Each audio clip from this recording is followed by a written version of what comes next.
mbere yaho gato muri filime Sakabaka.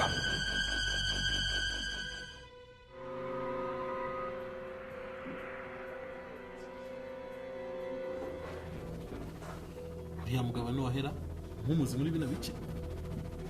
Baje tipe nabonye afite ingufu ngomba kumpuza nawe tukamenyana. Ahubwo wagerageza kumuganiriza ukamufasha. Sandra ndaje tugende. Ese ubundi uba wanciye amazi ubundi wageze ngo ngende afa. Wagiye kumva nimero yawe. Okay, ndabona ntari sawa. Umuntu usinde bafite ubwoba. Usko barabanda ari inshuti zanjye. Harimo zone biju bimeze bite? Hari kimwe rimwe yageraho.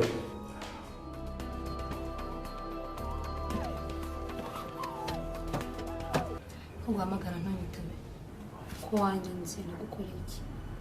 Ugira ikibazo. Ari yuko radiro nkuraziza fatika. Ura pastor nta kana afite kabisa. Bitmwana. Ni byiza. Ni gute nakubwira ngo ndatwite? Nyuma ugashaka kunyihakana. Nyuma ukambwira ngo nkuremo inda nwite. Buri mungu kujyana muri famille ugasangira n'iwabo abakwereka ibintu byinshi. Kumura neza cyane. Witeye iyi parfum? Nibyo. Ukunda parfum? Cyane. Uri umukobwa witera parfum kandi umukobwa uri class. Zana gas. Hari ikintu cyo kunywanga.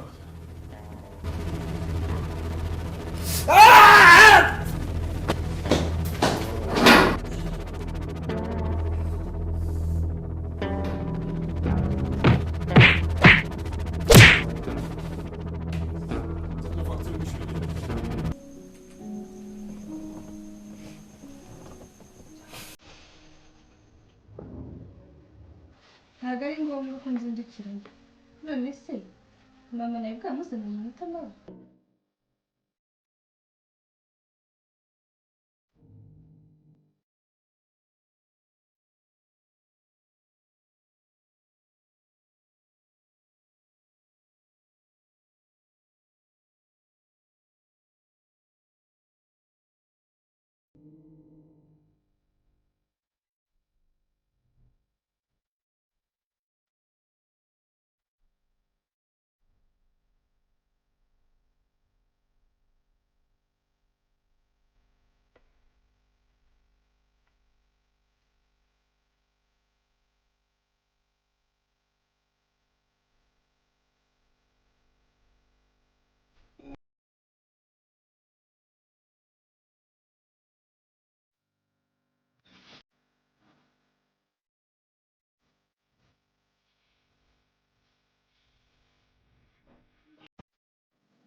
Ndagaza none mbegeta tuzaniye umuzungu ndagaza uyu se none muvanye none uragwenga arashaka kwinjira mu itimu mani mu itimu ndabona ari umwana w'umubyeyi ubwo se mani ntabwo ushaka kutuzanira imikasiro mwana wapi mani witwa ndese mwana witwa Iranzike uremerewe nawe kujya ku iseta no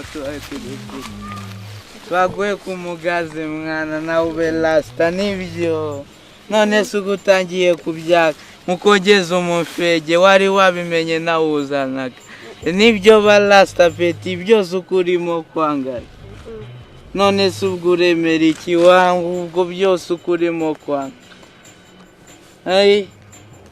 hari ubwo twakwatsayo umusoro ngwino nawe mu Rwanda si byo wangu nibyo reka kwanga n'umwana utuzaniye siko mbona arimo kwanga kuba lasita beti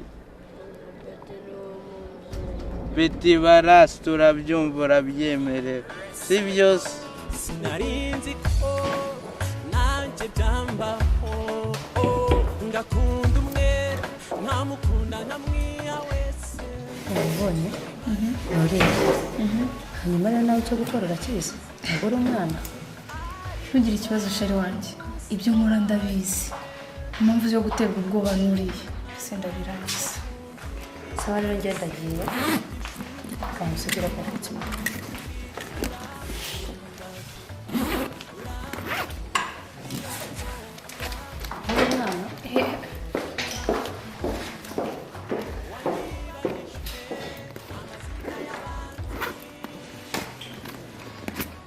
Excuse me. Uriya mugabo ari kumiki. Fagitire ye uyizana n'ijye ndayishyura.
Kevin!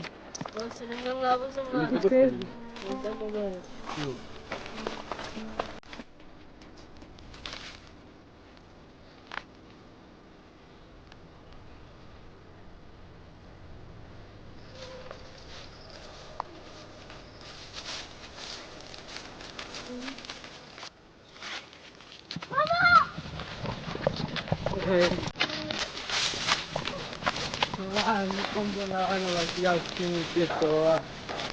urakoze cyane bana b'Imana. Twebwe Imana yaratwibagiye rwose ntabwo ubibona ahubwo twiyereka umutamiro bose. Nta kibazo rwose reka mba.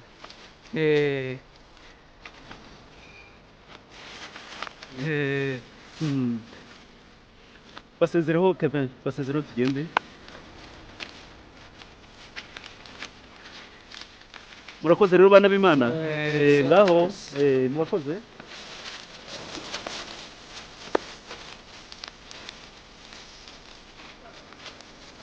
Ati barabakire subakuriye bose bagwanaye nakintu bamaye duhereye oya nakintu oya ubona kamaye ukuboko oya arantuje gusa maye ukuboko mwabi oya mwabibonye amaye oya maye ukuboko.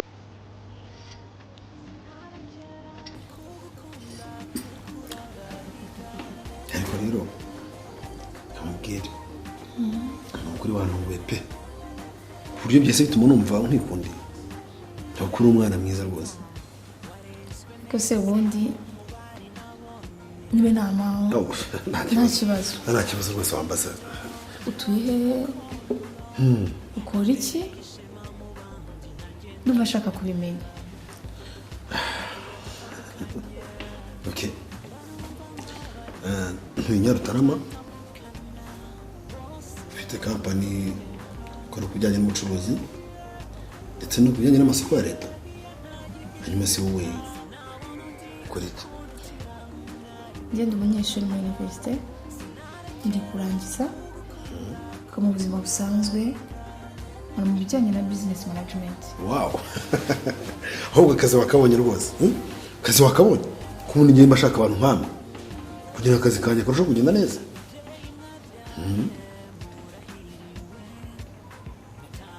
Akora hagati aho ngaho njye numva nakwikundiye yewe wanyuze pe wankunze yewe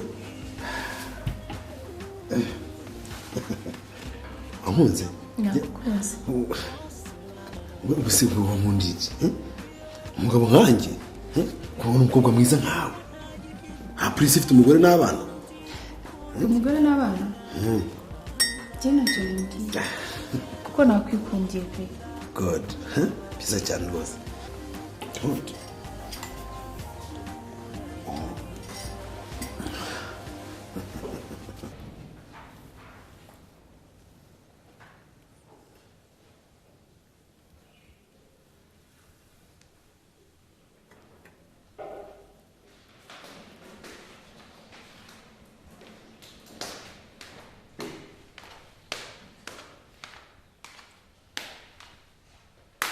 Waramutse mama. Waramutse Simbi. Waramutse neza. Umeze ute se? Neza wowe. Nta kibazo. Nese mama. Ndakunda. Kije tuzatangira examen. Kandi nkaba ntarishira minerval. Zabigenza gute? Ihangane gato. Haraho ntegereje amafaranga. Uzajya ku ishuri sibyo sheri yego ngiye kuba nzamutse gukora etude ubwo uraza kumbwira ndakubwira zarakoze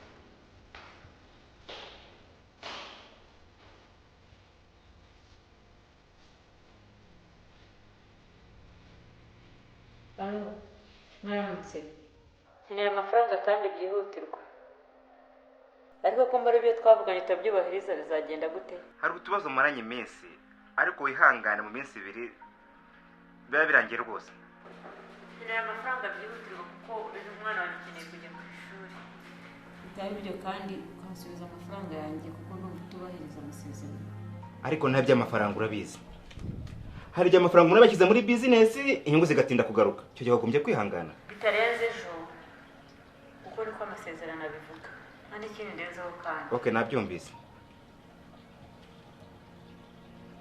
wena nta kipe arimo gukina nayo wese namufatira ibyemezo wese bite kandi ndagira ngo usobanurire uburyo mushaka kumpereza amafaranga angana kuriya muri miliyoni 30 kandi uzi ukuntu dure yangoye ariko kumara mwese mwabizanye ndabagenzane oya bira nagasuzuguro njye ntabwo azajya nirirwa nkora akazi ngo mwebwe mubone kashi nimurangiza mumpereza urusenda kuriya ariko biju ugomba kumenya ko twese dufite boss ari amafaranga afite ahandi ajya uranyumva ariko mu boss y'urugo mbwira ntanazi ni boss iki ashinzwe iki se ahubwo ko akazi kose mbana ari twe tugakora gusa boss arahari aragukontrola cyane kuko ubitekereza ahubwo ugenda bitonze cyane naho rero ndagira nkubwire ko ntazajya nkomeza gukora akazi gafite risk ngo nimurangiza mu rusenda ndagira ngo mugutumeho umubwire ko afere yose nzajya nkora ngomba kubona 50% sino ndaza kubivamo ikindi kandi ibyo mugabo twabitangiye uyu munsi ndaza kuguha feedback abo ntumva se nase bagenda neza biragenda neza ariko ibyo nkubwiye bitekerezeho kandi I'm very serious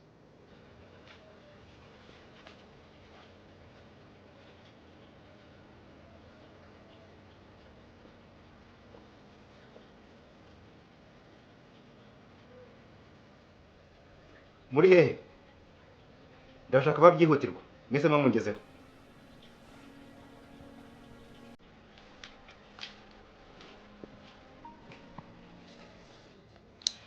Linda ubu ndeba mfite ikibazo kandi kitanyoroheye na gato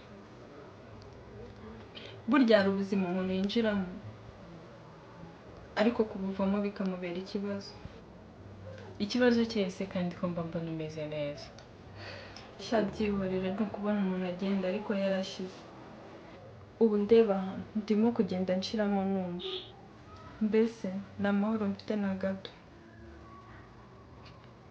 Meshawe gitera ubwoba ugusa ushatse kuvuga iki sharika mbabwiza ukuri maze igihe kinini cyane mfitanye ubucuti na Freddy kandi ni bosi wanjye. Wumva iki? Byose uri kuvuga birashoboka. N'ukuntu abantu bose bazi ko Godfrey ari uncle wanyu. Yeah. Urumva nyine byatangiye kuva kera niga muri secondaire. Urabizi yakundaga kuza mu rugo atuzaniye nk'ibintu Peter yabaga yatwoherereje. Biza gukomeza njya muri université akansura cyane pe. Mbese yanyitagaho ku buryo bwose bushoboka. Nta kintu nigeze muburana pe. Ibyo byose rero byatumaga numva mukunze kuko yambaga hafi igihe cyose. Ndabyibuka ku ishuri. Buriya abantu bose bari bazi ko ari musaza wawe rero. Yeah. Ubu rero ikibazo ukuntu giteye. Ndatwite. Kandi mwite indayi. Oh my god. Keza, mfite ibyo uri kuvuga. Ibyo mbabwira mwumvishe nibyo niko bimeze.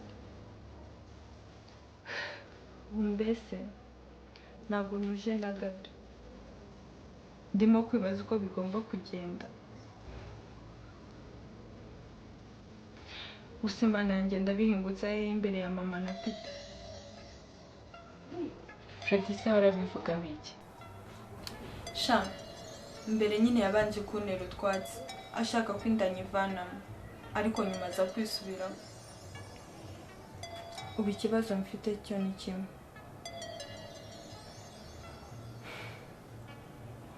Kuko inda yo sinshobora kuyikuramo, ariko ndi kwibaza ukuntu nzabihingutse imbere ya mama na Peter. Kancanga. Sha, ibyo bintu ni byo kwitondera. Gusa banza witonde, wicare utuze. Twebwe turahari kandi tuzakuba hafi igihe cyose turi icyo twakora. Sibyo Sheri? Haracyari kare cyane, witangira guhangayika. Kuko ibyabaye byarabaye kandi ugomba kubyakira nta kundi.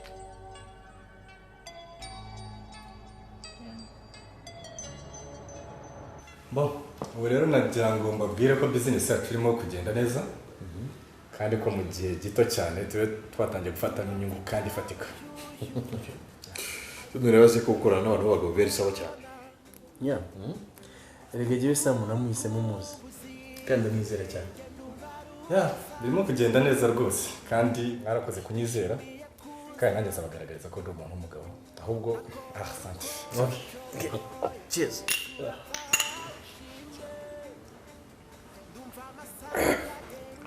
Demi Martin. Kakayoga nagaheruka kera cyane. Ariko ndakemera. Yabo kigo ni keza cyane cyane iyo umuntu amaze kurya. Mera neza mu. Oh, Sheri karibu.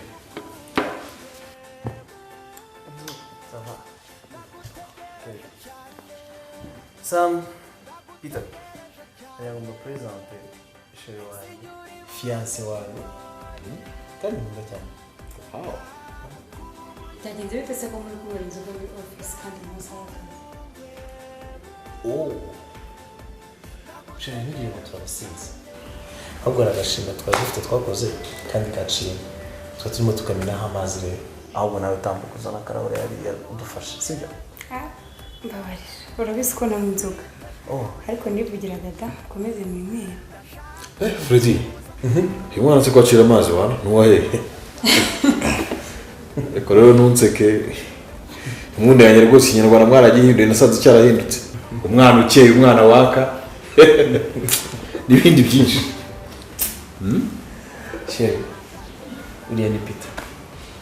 Nishuti yanjye cyane. Ariko ngira ngo muzi ushize twarasangiye twose kumwe na Bisho. Ya, ndamwibuka. Ahubwo se cyagiye muri fete tumwagira sinari mpari. Oh, yes. Yeah. Ahubwo rero nabyibagiwe. Freddy. Yes. Karako kumubare ndumva gahagije reka dusubire mu kazi. Buriya turaza gusubira. Okay. Oya nanjye turajyana ko mfite gahunda yihutirwa kuri bank population. Okay. Nimugenera isigare. Sorry n'umwana wanzonze.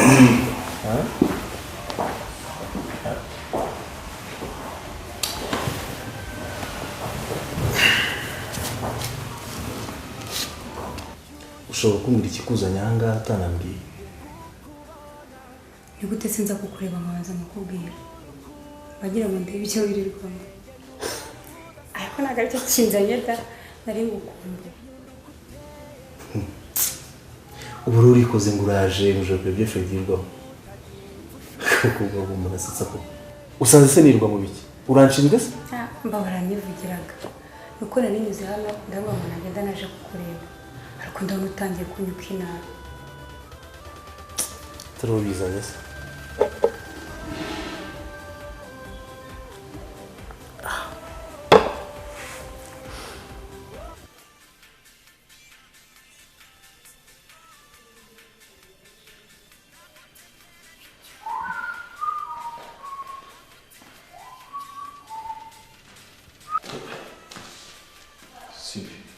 utagiye kwiga banze ko nkora ama exam kubera nta minerva ndishura. What? Ushatse kumera ko ucyanga kubera kutarisha amafaranga y'ishuri? Yeah. Kubera iki anta atabimbwiye? Sinzi impamvu atabikubwiye kandi ashize iminsi 3 nicaye. Konti nawe arabeshya kweli. Ni utashobora kumisha ibintu nk'ibyo ngibyo. Ukeneye amafaranga ahe? 350,000. Wabibwira kweli. Mu gitondo nibutse njya kujya kwishyura ishuri, sibyo? Yego. Kandi merci.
tumaze kuvugana mu kanya ariko yazamutse mu cyumba ntacyo wamenya kandi